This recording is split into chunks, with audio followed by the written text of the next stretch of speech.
Prepárate para conocer a Isaac, el hijo de la promesa, el niño milagro que enfrentó pruebas inimaginables, desde casi ser sacrificado por su propio padre hasta convertirse en el pilar de una familia que cambiaría el mundo. Su vida es una historia épica de fe, pérdida y redención que te dejará sin aliento, demostrando que incluso en la oscuridad, Dios tiene un plan. No te pierdas este viaje a través de la fe de un hombre que lo tuvo todo y lo arriesgó todo por un legado divino. Antes de continuar, cuéntanos y comenta qué opinas de los temas que hemos estado compartiendo. ¿Hay algo que podamos mejorar? Tu opinión es muy importante para nosotros. Apóyanos dándole me gusta y suscríbete al canal. Empezamos con nuestra historia de hoy. Antes de que Isaac respirara por primera vez, su vida ya estaba escrita en la eternidad de Dios. Su historia no comienza en un pesebre ni en una tienda de campaña, sino en la voz soberana del Señor, quien llama las cosas que no son como si ya fuesen. Isaac no fue simplemente un niño deseado, fue el resultado directo de una promesa divina, pronunciada cuando toda esperanza humana parecía extinguida. Abraham, su padre, ya era anciano. Sara, su madre, había cerrado su vientre hacía décadas. El tiempo, la biología y la razón humana se habían alineado para declarar lo imposible. Pero Dios no consulta con la imposibilidad cuando decide cumplir su palabra. ¿Hay para Dios alguna cosa difícil? Génesis capítulo 18 versículos 14. Esta pregunta no fue retórica. Fue una declaración de guerra contra la incredulidad humana y contra toda fuerza maligna que se levanta para dificultar la voluntad de Dios. Durante años, Abraham caminó bajo el peso de una promesa que parecía retrasarse. Dios le había dicho, haré de ti una nación grande. Sin embargo, los años pasaban, las canas aumentaban, y la tienda seguía vacía de risas infantiles. Sara conocía el dolor silencioso de las mujeres estériles en el Antiguo Oriente, la vergüenza social, el susurro de las tiendas vecinas, la pregunta sin respuesta. Su risa, cuando oyó la promesa renovada, no fue burla solamente, fue una mezcla de anhelo reprimido, incredulidad aprendida y cansancio del alma. Pero Dios transformó esa risa en profecía. Ciertamente volveré a ti, y Sara tu mujer tendrá un hijo. Cuando el cuerpo de Sara ya no respondía a las leyes naturales, el Creador de la vida intervino. El vientre que había sido sepulcro se convirtió en santuario. La esterilidad fue vencida, no por medicina, sino por mandato celestial. Isaac fue concebido no por fuerza humana, sino por fidelidad divina. Este detalle es crucial. Ismael nació por esfuerzo humano, Isaac nació por promesa y por cumplimiento de la palabra de Dios. Desde su concepción, Isaac representó una línea espiritual, no solo biológica. Isaac fue el elegido para heredar y continuar el pacto que Dios hizo con Abraham. A través de su línea, Dios prometió bendecir a todas las naciones de la tierra, una promesa que se reafirmó directamente a él. Su obediencia y el episodio del sacrificio en el monte Moriah se consideran un tipo o sombra de Jesucristo.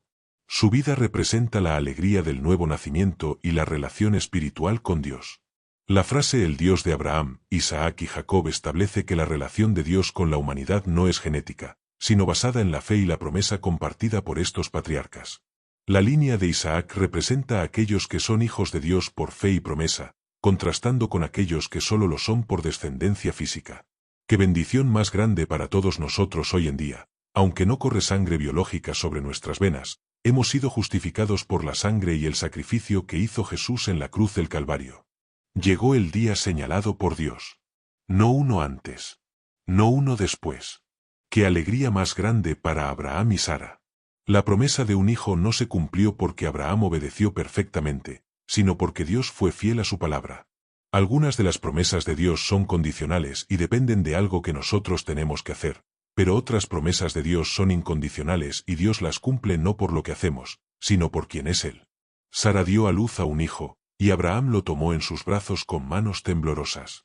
El anciano patriarca, que había creído en la esperanza, ahora sostenía la evidencia viva de la fidelidad divina. Precisamente un año antes de su nacimiento Dios volvió a visitar a Abraham y le dio indicaciones de cuál sería el nombre de su hijo al nacer Isaac, que significa, risa no como burla, sino como gozo redimido.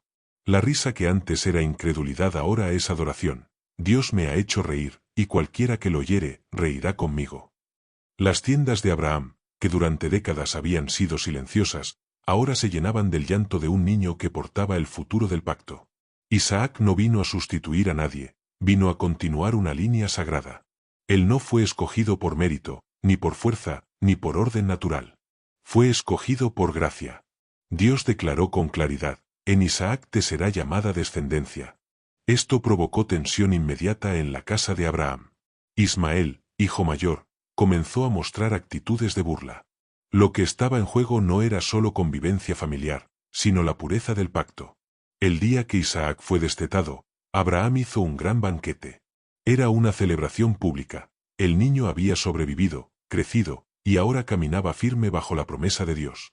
Pero ese mismo día, la burla de Ismael reveló una verdad profunda: la carne siempre se opone a la promesa. Sara, con discernimiento profético, pidió la separación. No fue crueldad, fue preservación del plan divino. Dios mismo confirmó la decisión. En Isaac será llamada tu descendencia. Así, desde su infancia, Isaac aprendió una verdad silenciosa: el llamado de Dios trae conflicto, aun antes de que uno lo comprenda. Isaac creció viendo a su padre construir altares, invocar el nombre del Señor y caminar en obediencia. Su niñez estuvo marcada por historias de promesas, estrellas contadas en el desierto y un Dios invisible que hablaba con autoridad. Sin saberlo aún, Isaac estaba siendo preparado para uno de los momentos más oscuros y gloriosos de su vida: el monte Moría. Su vida comenzó no con espada, sino con un milagro. No con conquista, sino con risa. Pero el niño de la promesa pronto sería probado por el fuego del altar. Isaac creció en una casa donde la obediencia a Dios no era teoría, sino una práctica diaria. Abraham no solo hablaba de fe, sino que la vivía en todo momento que era necesario. Los altares levantados en los caminos eran lecciones silenciosas para el joven hijo de la promesa. Pero hubo un día en que Dios guardó silencio, hasta que habló de nuevo. No fue una instrucción común. No fue una bendición ni una promesa renovada. Fue una orden que atravesó el alma del patriarca como espada afilada. Toma ahora a tu hijo, tu único, a quien amas, y ofrécelo en holocausto. Este mandato no atacaba la paternidad de Abraham solamente, ponía en tensión el pacto mismo. Isaac no era solo su hijo, era la promesa encarnada. Imagínate por un momento lo que Dios le estaba pidiendo a Abraham: que tomara ahora a su único hijo a quien él amaba tanto. Su padre tenía 75 años cuando Dios le dio la promesa, y esperó 25 años más para poder ver a su hijo, y ahora Dios le pide que lo ofrezca en un holocausto. El Señor llevó a Abraham al límite donde la fe deja de ser verbal y se vuelve una realidad. La prueba no era para hacer saber a Dios si Abraham iba a obedecer este mandato, él ya conocía su corazón, sino para revelar la fe al mundo y a las generaciones futuras. Isaac dormía esa noche sin saber que su nombre estaba en el centro del drama redentor. Abraham no discutió. No negoció. No pidió señal adicional. Al amanecer, cortó la leña, tomó el fuego, el cuchillo y a Isaac y emprendieron un viaje de 3 días de camino, los cuales se convirtieron en 3 días de silencio y 3 días de lucha interior. Cada paso hacia el monte Moría era un paso más lejos de la lógica humana y más cerca del misterio divino. Isaac caminaba junto a su padre, confiado, observador, respetuoso. No sospechaba que él mismo era el sacrificio designado. Pero al llegar a la cumbre del monte Moría el muchacho preguntó al padre. No con temor, sino con discernimiento. Aquí está el fuego y la leña, pero ¿dónde está el cordero? La pregunta suspendió el tiempo. Abraham respondió con palabras que trascendieron generaciones a través de toda la historia humana. Dios se proveerá de cordero. Abraham hablaba por fe. Isaac escuchaba sin comprender plenamente. Pero ambos caminaban hacia un encuentro con Dios. Al llegar al monte, Abraham edificó el altar. Cada piedra colocada era un acto de adoración quebrantada. Isaac, ya lo suficientemente fuerte para cargar la leña, comprendió entonces la verdad. Aquí la Escritura guarda silencio, pero ese silencio grita una verdad profunda. Isaac no huyó, Isaac no luchó, Isaac no gritó. El hijo de la promesa se dejó atar. Este momento revela que Isaac no fue víctima pasiva, sino participante obediente. Su fe comenzó a igualar la de su padre. Isaac fue colocado sobre la leña. El altar quedó completo. Abraham levantó el cuchillo. El cielo contuvo el aliento. El acto final estaba a punto de consumarse cuando la voz del cielo rompió el momento. Abraham, Abraham. El cuchillo se detuvo. El ángel del Señor habló con autoridad. No extiendas tu mano sobre el muchacho, y aquí a sus espaldas un carnero trabado por los cuernos en un zarzal, y llamó aquel lugar Jehová proveerá. Dios no quería la sangre de Isaac. Dios quería el corazón completo de Abraham y la obediencia voluntaria de Isaac. Es exactamente lo que Dios pide de cada uno de nosotros hoy en día, que le amemos con todo nuestro corazón y que obedezcamos su palabra. En Hebreos capítulo 11 la Biblia dice que por fe Abraham ofreció a Isaac, y aunque él sabía que en Isaac estaba la promesa, el patriarca esperaba un milagro. El milagro consiste en que muerto Isaac, él esperaba que Dios lo levantara de los muertos. ¡Qué glorioso tipo de Jesús! Abraham había dicho a su criado, iremos hasta allá, adoraremos y volveremos. Es lo mismo que dijo Jesús, yo pongo mi vida, para volverla a tomar, y dijo aún más, el que crea yo le resucitará. Tenemos una gloriosa esperanza en Cristo, lo único que Dios pide de nosotros es fe. En el monte Moría, Isaac aprendió y experimentó la fe inquebrantable, la obediencia y la provisión de Dios, al ser llevado por su padre Abraham para ser sacrificado, donde Dios intervino y proveyó un carnero, revelando que Jehová proveerá, demostrando una confianza profunda y una gran prueba de fe para toda la humanidad, prefigurando el sacrificio de Jesús, según la Biblia y otros estudios. Ese altar no solo marcó una prueba superada, sino una revelación profética. Un día, otro hijo amado sería ofrecido y no habría sustituto. La obediencia verdadera duele, pero Dios siempre provee no importando el momento que estemos pasando, porque la fe auténtica nunca se aferra sino que siempre entrega todo. Después del monte Moría, la vida de Isaac avanzó en silencio. La Escritura no registra palabras suyas, pero su carácter fue moldeado por la experiencia. Un hombre que había sido entregado a Dios antes de aprender a dirigir su propia vida. El matrimonio de Isaac significó la continuidad de las promesas de Dios a Abraham, trayendo consuelo a Isaac tras la muerte de su madre y asegurando la descendencia prometida a través de su linaje, mostrando fe, obediencia y provisión divina, a pesar de enfrentar desafíos como la esterilidad inicial y conflictos familiares futuros. Isaac no heredó solo tierras o rebaños, heredó un pacto que debía continuar a través de una descendencia santa. Para Abraham, esto significaba una responsabilidad sagrada, no permitir que el heredero del pacto se uniera con las hijas de los cananeos. El matrimonio de Isaac no sería fruto del azar, del deseo momentáneo o de conveniencia cultural. Sería obra directa de la providencia divina. Abraham llamó a su siervo más fiel, administrador de todos sus bienes, y lo hizo jurar algo solemne.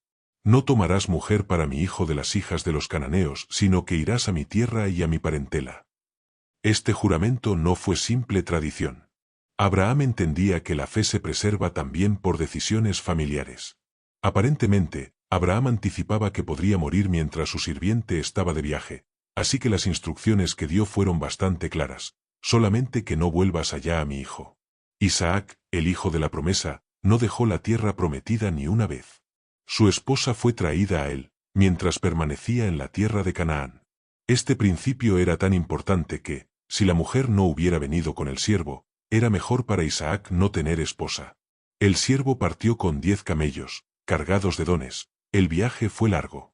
La distancia en línea recta de Canaán a Ur de los Caldeos era de unas 500 millas igual a 800 kilómetros, pero la ruta más común según el contexto bíblico era de unas 900 millas que equivale a 1450 kilómetros. Atravesó desiertos hasta llegar a la ciudad de Nacor. Allí, frente a un pozo, el hombre hizo algo extraordinario, oró. El siervo no pidió señales espectaculares ni prodigios celestiales. Su oración fue sencilla y profunda. Sea la joven que diga, bebe, y también daré de beber a tus camellos, la que tú has destinado. Antes de terminar su oración, Dios ya estaba respondiendo. Rebeca apareció con su cántaro al hombro. Hermosa, virgen, diligente. No solo dio agua al siervo, sino que sació la sed de los camellos, una tarea agotadora que requería esfuerzo, paciencia y carácter. Considerando que un camello puede beber hasta 20 galones, dar de beber a 10 camellos significaba por lo menos una hora de trabajo duro. La doncella era de aspecto muy hermoso. Por lo general, se entiende que la Biblia dice las cosas de manera atenuada, así que cuando leemos que Rebeca era hermosa, debemos entender que era verdaderamente muy bella. Sin saberlo, Rebeca estaba caminando hacia su destino eterno. El siervo comprendió de inmediato, Dios había prosperado su camino. La familia de Rebeca escuchó el relato completo. No hubo manipulación ni presión. La respuesta fue clara, de Jehová ha salido esto. Pero aún quedaba algo esencial, la voluntad de Rebeca. Cuando le preguntaron si iría, ella respondió sin vacilar, sí, iré. Con esa frase, Rebeca dejó su hogar, su pasado y su seguridad para caminar hacia una promesa que aún no conocía plenamente. Una de las cosas más impresionantes de Rebeca es su disponibilidad total de dejarlo todo para estar con un novio que nunca había visto. Sus palabras, sí, iré, son palabras fuertes de fe. El siervo estaba determinado a irse rápidamente, y Rebeca estaba determinada a hacer su nuevo hogar con su nuevo esposo. Ella entendió que su lealtad debería estar con su nueva familia. Isaac no estaba buscando esposa. Estaba meditando en el campo. Mientras el sol descendía, vio venir los camellos desde lejos. Rebeca también lo vio y preguntó, ¿quién es ese varón que viene por el campo a nuestro encuentro? Cuando supo que era Isaac, descendió del camello y se cubrió con el velo. El cubrirse con un velo significaba castidad, modestia y sumisión. Así es como Rebeca quiso conocer a su esposo. Esta es la primera mención de Isaac desde que estaba arriba del monte Moría. No vemos a Isaac desde su rescate de la muerte, el cual es visto como un símbolo de la resurrección, hasta que se une a esposa. En todo esto, vemos la unión de Isaac y Rebeca como una imagen notable de la unión de Cristo y la Iglesia. Su gran deseo es que muchos sean presentados a Cristo en el día de su venida, como la novia, la esposa del Cordero. El matrimonio entre Isaac y Rebeca nos trae una enseñanza tan profunda de lo que nosotros podemos imaginarnos. Isaac amó a su esposa, y Jesús amó a su Iglesia.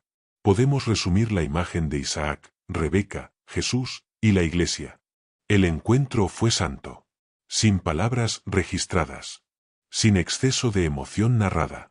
Pero lleno de significado. Isaac recibió a Rebeca en la tienda de su madre Sara y la amó. La Escritura añade un detalle profundamente humano. Y se consoló Isaac después de la muerte de su madre. Rebeca no fue solo esposa, fue consuelo, compañera y ayuda idónea. El hogar de Isaac volvió a llenarse de vida. Este matrimonio no nació del impulso, sino de la obediencia. No de la atracción, sino del propósito. Después de la muerte de su padre, Isaac tuvo que enfrentarse a la realidad de la vida, lo bueno que tuvo un buen padre de quien heredó el mejor conocimiento para toda su vida. La mejor enseñanza que Isaac aprendió de Abraham fue la fe inquebrantable y la obediencia total a Dios, incluso cuando no se comprendía el plan divino, como se vio en el monte Moría, donde Isaac aceptó ser el sacrificio, aprendiendo que Dios cumple sus promesas y provee, a pesar de las pruebas y dificultades, siendo un legado de confianza y perseverancia en los propósitos de Dios.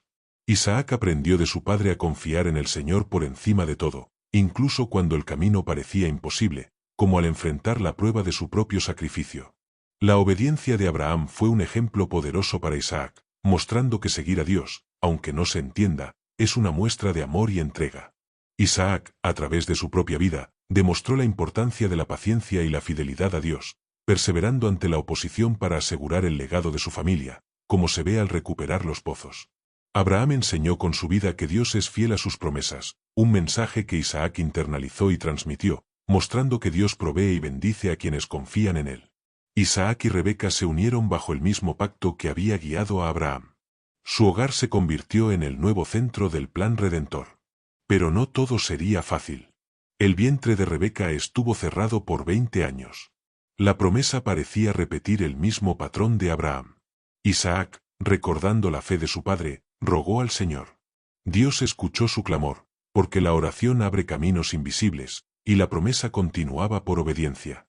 Isaac, el hijo que una vez fue atado al altar, ahora edificaba un hogar sobre la fe. Pero una nueva lucha se gestaba en el vientre de Rebeca, una lucha que definiría generaciones. Después de años de espera, Rebeca concibió. El milagro que había abierto el vientre de Sara ahora se repetía en su nuera, confirmando que la promesa no avanzaba por impulso humano, sino por intervención divina.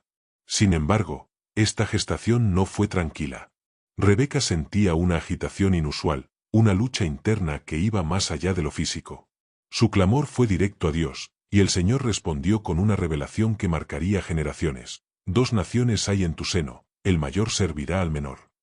Antes de que nacieran, Dios ya había declarado su propósito. No por obras, ni por mérito, sino por elección soberana. El primero en salir fue rojo y velludo, lo llamaron Esaú. El segundo salió asido del calcañar de su hermano, lo llamaron Jacob, el que suplanta. Desde el nacimiento, la diferencia era evidente. Esaú creció como hombre del campo, cazador diestro, impulsivo y gobernado por el instante. Jacob, en cambio, fue un varón quieto, habitante de tiendas, observador y reflexivo. Ambos hijos compartían vientre, pero no compartían corazón. El significado de los gemelos de Rebeca, Esaú y Jacob, es una profecía sobre dos naciones en conflicto dentro de una misma familia, donde Dios revela que el mayor servirá al menor, indicando que la elección divina no se basaría en el orden de nacimiento, sino en un propósito mayor, mostrando que aunque Esaú nació primero, Jacob sería el heredero de las promesas del pacto, simbolizando el triunfo de la gracia sobre la primogenitura natural y la soberanía de Dios para elegir a pesar de las fallas humanas, como se ve en la historia de los dos pueblos, Edom e Israel.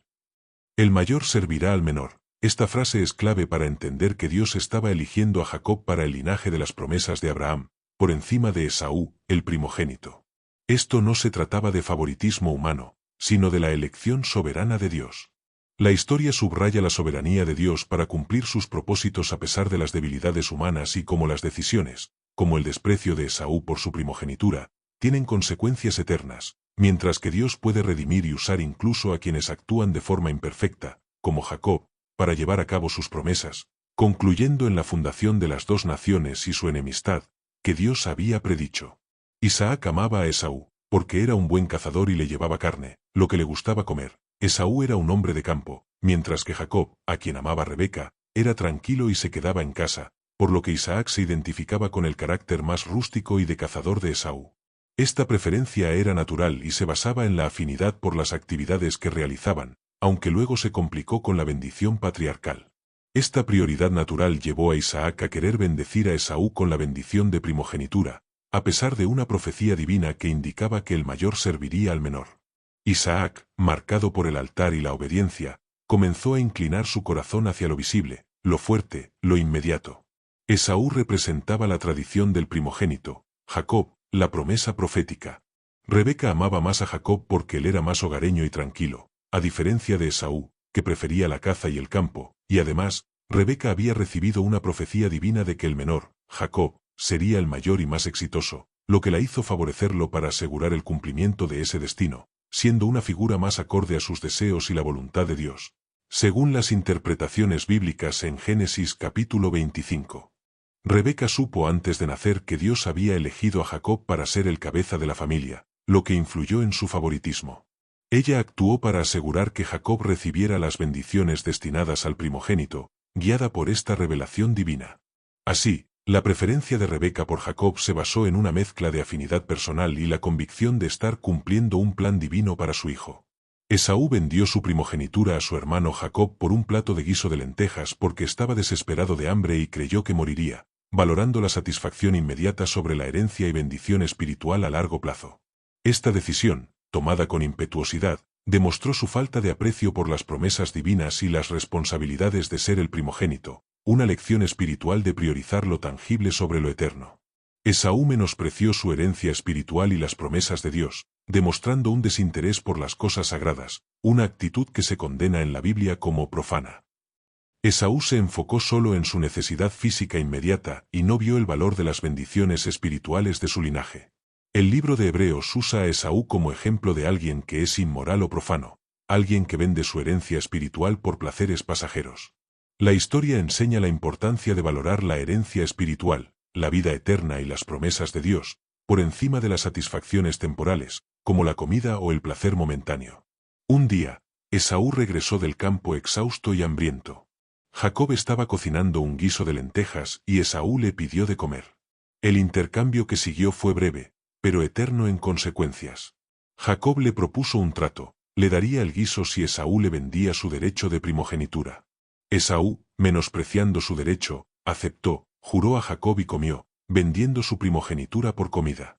La primogenitura no era solo una herencia, sino también una porción doble y la bendición espiritual para el primogénito. La historia muestra cómo, a pesar de las manipulaciones, Dios cumplió su propósito de elegir a Jacob para continuar el pacto con Abraham, a pesar de las fallas humanas de Jacob y Rebeca. Este acto reveló su corazón, valoró lo inmediato sobre lo eterno. No perdió la primogenitura por engaño, sino que la entregó voluntariamente. Isaac, sin embargo, parecía ignorar o minimizar esta realidad. Con el tiempo, Isaac envejeció. Sus ojos se oscurecieron, su cuerpo se debilitó, y su percepción espiritual comenzó a ser eclipsada por el afecto paterno.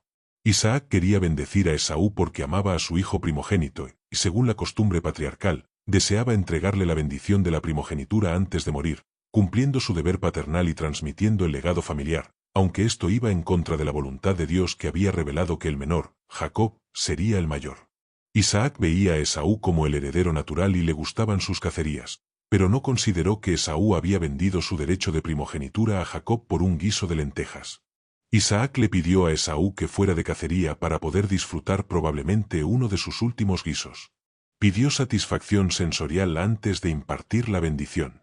La escena es solemne y trágica, un patriarca dispuesto a bendecir según el gusto, no según la promesa. Rebeca escuchó. Conocía la palabra de Dios. Sabía que Jacob debía recibir la bendición. Pero eligió un camino torcido para cumplir un propósito recto.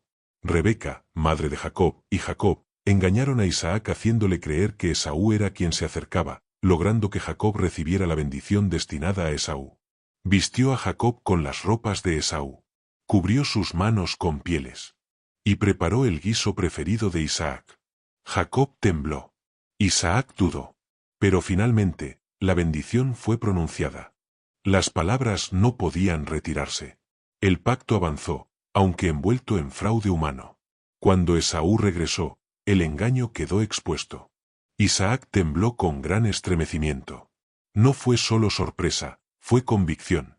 Comprendió que, aun contra su inclinación, Dios había cumplido su palabra. Esaú lloró amargamente, pero no por el pacto, sino por la pérdida de la bendición. Isaac pronunció palabras duras, una vida de espada, de servidumbre y de resentimiento. El hogar se quebró. Jacob huyó. Esaú guardó rencor. Isaac quedó en medio, padre de dos caminos que jamás volverían a unirse plenamente. Este episodio marcó profundamente a Isaac. El hombre que una vez se dejó atar en el altar ahora aprendió otra lección dolorosa. Dios cumple su voluntad aun cuando el ser humano intenta resistir. Isaac bendijo nuevamente a Jacob antes de enviarlo lejos, esta vez con plena conciencia, invocando al Dios Todopoderoso. Isaac, el hijo de la promesa, aprendía ahora a confiar en Dios como padre, no solo como hijo obediente. Pero aún faltaban años de prueba, conflictos con pueblos vecinos y la consolidación de su legado como patriarca. Aunque Isaac vivía en la tierra prometida por Dios a su padre Abraham y a sus descendientes, esto no significaba que la vida en la tierra sería sin dificultades ni retos. Como hubo hambre en la tierra en los días de Abraham, también la hubo en los días de Isaac. Debido a la hambruna que se acercaba, Isaac comenzó a ir al sur hacia Egipto, como lo hizo Abraham cuando hubo hambre. Parece que Isaac pensó viajar a lo largo del famoso camino entre Egipto y Canaán que bordeaba el mar Mediterráneo. Gerar era el mismo lugar donde Abraham, el padre de Isaac, encontró al otro Abimelec, y casi comprometió a su esposa. Una historia similar, tanto en la forma en que actuó el hombre como en la forma en que actuó Dios, se desarrollaría con el hijo de Abraham. Cuando vino hambre sobre la tierra, una prueba conocida para la casa del pacto, Isaac pensó en descender a Egipto.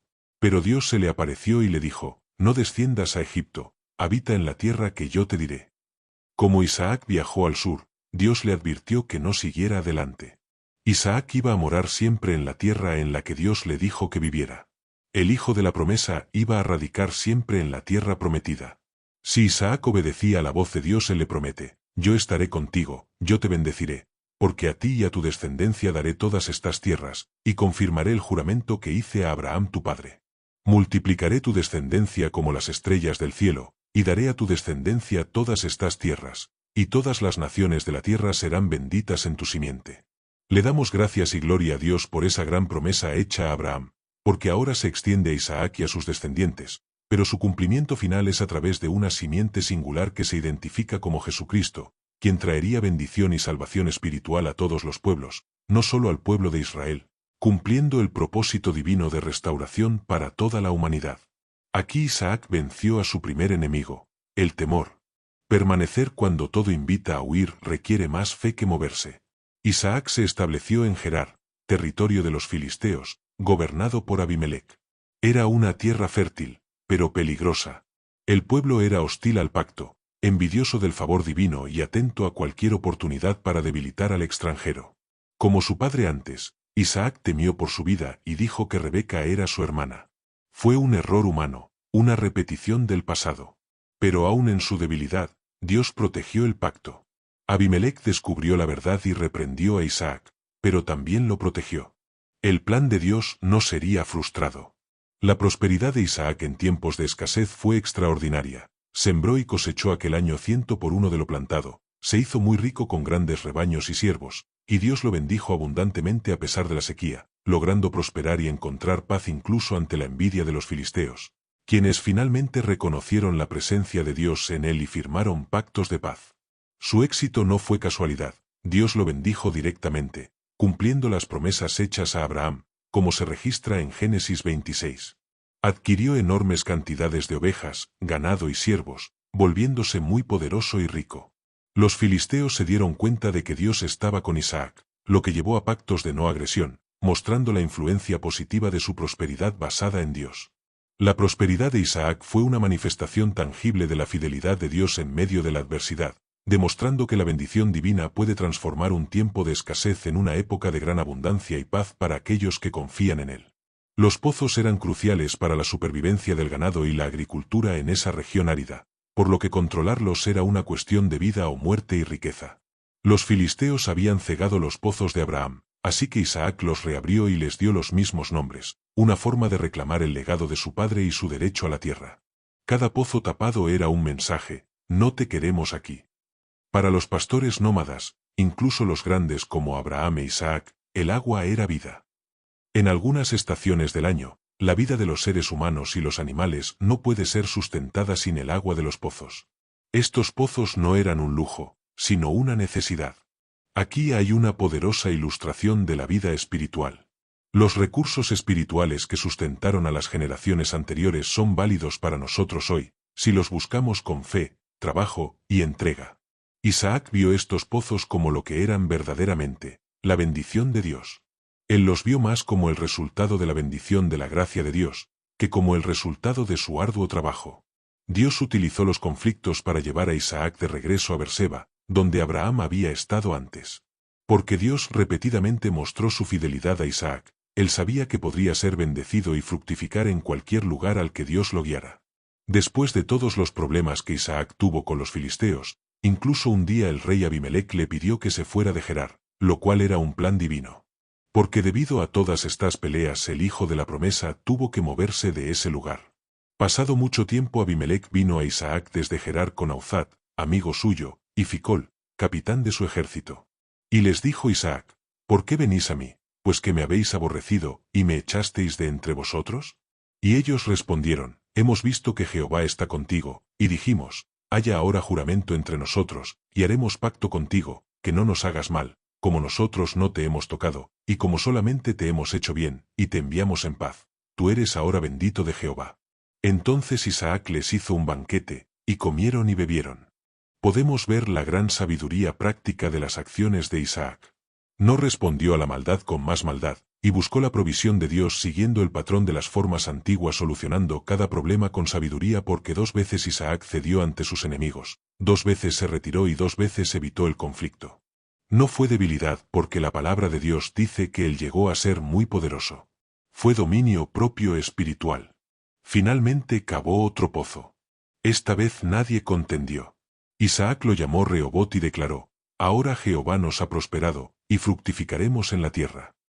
Este fue su triunfo más grande: vencer sin pelear, permanecer sin odiar, prosperar sin vengarse. Isaac entendió que la bendición no se defiende con espada, sino con fidelidad. Sus victorias fueron espirituales, basadas en la perseverancia, mansedumbre y confianza absoluta en Dios. Mientras otros patriarcas expandieron el territorio, Isaac ensanchó su testimonio cuando sus enemigos reconocen el favor divino. Isaac no conquistó ciudades, conquistó corazones endurecidos por el testimonio de una vida fiel. Los años alcanzaron a Isaac. El hombre que había sido cargado por su padre rumbo al sacrificio ahora caminaba lentamente, apoyado en la memoria y no en la vista. Sus ojos se apagaron, pero su discernimiento espiritual comenzó a afinarse. La ceguera física de Isaac no fue solo consecuencia de la edad, fue también un símbolo. Durante años había luchado entre la voluntad revelada de Dios y el afecto por Esaú. Ahora, sin vista, aprendía a depender completamente de la voz de Dios y no de sus sentidos. Isaac nunca olvidó el error cometido al intentar bendecir a Esaú según su preferencia. Esa experiencia lo quebrantó. En su vejez, el patriarca comprendió una verdad profunda. La voluntad de Dios no se hereda por inclinación humana, sino por obediencia. Ya no buscaba controlar el futuro. Había aprendido, con dolor, que el pacto no necesitaba su defensa, solo su rendición. Con el paso de los años, Jacob regresó. Ya no era el joven que huyó por temor, sino un hombre transformado por encuentros con Dios, luchas nocturnas y pérdidas profundas. Isaac escuchó la voz de su hijo. Tal vez no pudo verlo, pero reconoció el fruto del trato divino en su carácter. El reencuentro no fue registrado con palabras extensas, pero su silencio habla de reconciliación. Isaac no reclamó, no reprochó, no exigió explicaciones. El padre que había aprendido a soltar ahora recibía sin condiciones. La escritura muestra un momento cargado de significado. Ambos hijos, antes divididos, ahora comparecen ante su padre. Esaú, endurecido por años de resentimiento, también regresó. No como heredero del pacto, sino como hijo que necesitaba cerrar heridas. Isaac no los vio con los ojos, sino con el alma y comprendió que su rol final no era elegir, sino bendecir desde la verdad ya establecida por Dios. A diferencia de otros hombres, Isaac no murió en conflicto ni en huida. Murió en paz. Había visto la fidelidad de Dios desde su nacimiento, la provisión en el monte Moría, la guía divina en su matrimonio, la bendición en medio de enemigos, la soberanía de Dios sobre sus hijos. El hombre que una vez fue atado al altar ahora descansaba, sabiendo que su vida había sido preservada para un propósito eterno. Isaac murió a edad avanzada, lleno de días. Dios les permitió vivir 180 años. No se dice que murió lleno de conquistas, sino lleno de vida. Fue sepultado por Jacob y Esaú juntos, un detalle pequeño, pero profundamente simbólico. Los hijos que representaban la división se unieron para honrar al padre que aprendió a rendirse a Dios. Fue enterrado en la cueva de Macpela junto a Abraham y Sara, cerrando así una generación del pacto. Isaac dejó un legado distinto. No fundó ciudades, no lideró ejércitos, no amplió fronteras. Pero dejó algo más duradero, un ejemplo de obediencia silenciosa, una vida marcada por la mansedumbre, una fe que confió aun cuando no entendía. Isaac fue el patriarca del medio, el puente entre la promesa inicial y su expansión futura.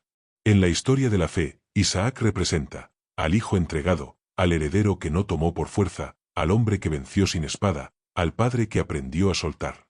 Cuando el hambre azotó la región, Isaac escuchó una orden contracultural: quédate. Permanecer fue su primera gran victoria. No fue inmovilidad, fue confianza activa. Allí donde otros descienden a Egipto, Isaac aprende a habitar la promesa aun cuando el entorno aprieta. La prosperidad de Isaac despertó la envidia de los filisteos. El patrón fue repetido: pozo abierto, pozo disputado, pozo abierto, pozo tapado. Isaac no respondió con violencia, respondió con constancia. Cada retroceso aparente fue una siembra de paz. En Berseba, Isaac enseñó una prioridad que definió su legado: altar antes que pozo. Antes de asegurar recursos, aseguró comunión. Antes de consolidar territorio, consolidó relación con Dios. La prosperidad que no nace del altar termina siendo frágil, la que brota de la adoración perdura. Así hemos concluido la historia de Isaac, el hijo de la promesa. Gracias de todo corazón por haberme acompañado hasta el final. Si este contenido fue de bendición, apóyanos dándole me gusta y suscríbete a nuestro canal y así serás partícipe porque juntos estaremos llevando este mensaje a todas las naciones. Dios te bendiga y nos encontraremos en el próximo vídeo.